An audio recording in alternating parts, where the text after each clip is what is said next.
Welcome to the Michigan Golfer Show. Join us each week as we explore the people, the places, and the events that shape our great game.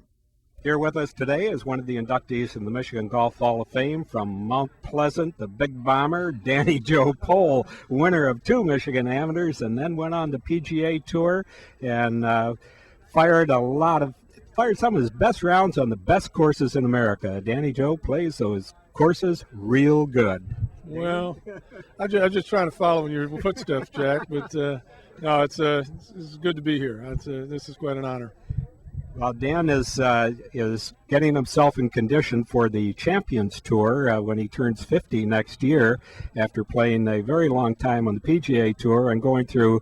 I'm not sure that we have the time to go through all your injuries. Give us a couple of them. Oh, that's just kind of old hat now. I've had 10 pretty good surgeries that have kind of put a damper on a physical aspect of my life. But that's probably made me grow, Jack. You deal with adversity in certain ways, and it's made me really kind of appreciate all the other things. Golf is a part of all of our lives that is important. But I've had a chance to kind of spend some more time with the kids, handle certain things a lot differently than probably I would if I would have been just completely playing all the time. Well, you're into some golf course design too, right? Yeah, well, I with Polecat up in Michigan, and I've redone Pine Knob over here in the Clarkston area, and it's something I'm interested in. Obviously, with the Champions coming up, that's going to take some time to get readjusted course management wise and everything else, and just get back into the playing portion of it. But I'm trying to tinker in just about anything I can right now. Now, how do you prepare yourself for the Champions Tour? Well, number one thing is the physical aspect for me. I've got to get to a point where I've got a body that's going to react on a day-to-day basis, and so I'm on kind of an individual workout program that fits what injuries I've had. From there, I think it's just getting out and playing. I mean, the course management, when you don't play a lot, you lose that little feel for shots. And being a field player my entire career, I need to get out there and play. Hitting balls doesn't really do me a lot of good.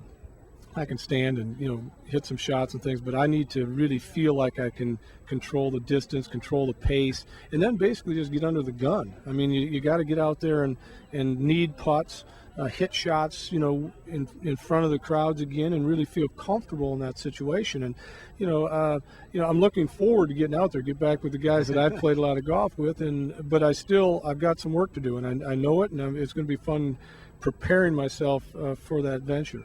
Now, they're talking on the Champions Tour next year that you're going to be walking, that everybody's going to be walking. How do you look at that?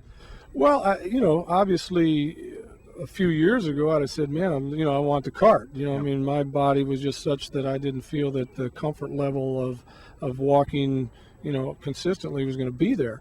But because of the fact that you don't have a turnover on the Champions like they probably need, with a lot of really good players coming up, there wasn't any rollover of players. Once you got in there was, no way of getting guys out, basically. This will be a test on who can actually, the endurance, the strength, the stamina, and those type of things. And, I think it'll be good for the guy who feels good. The guys, that have aches and pains and everything else, they'd love to jump on that sled and go. So, but like I said, I'm really looking forward to it. I've got some work to do, not only on the physical side, mental side, game side, but I think once I get out there, I'll be very comfortable. Well, you still play some on the big tour. You're playing Colonial right next, which you won a few years ago, one of your victories on the PGA Tour. I appreciate you saying a couple years ago. It's actually going on about, 18 now or something like that. But, in fact, it's next week. I leave tomorrow to go, get somewhat prepared for it. It's not a golf course that when you're not playing very much that you can make mistakes on. It's a very, I was talking to a couple of the other guys, it's an iron pinpoint, distance control type golf course, and you got to drive the ball well, but your iron game has to be on when they start tucking the pins in the corners, and the greens are much smaller than most guys are used to playing on leading in there. So yeah, I'll play there, I'll play BC, I'll play some nationwide just to get back in the feel, but the key is going to be just staying with the program, and really when the excitement comes, when a couple of months before I turn in the first part of April next year, that's when I think the excitement and the really feel for I'm close now will come into effect, and that'll be when I think the juices start flowing a little bit more. Well, terrific. Thanks for talking with us, Dan, and congratulations on joining the Michigan Golf Hall of Fame. Jack, my pleasure. It's a great honor.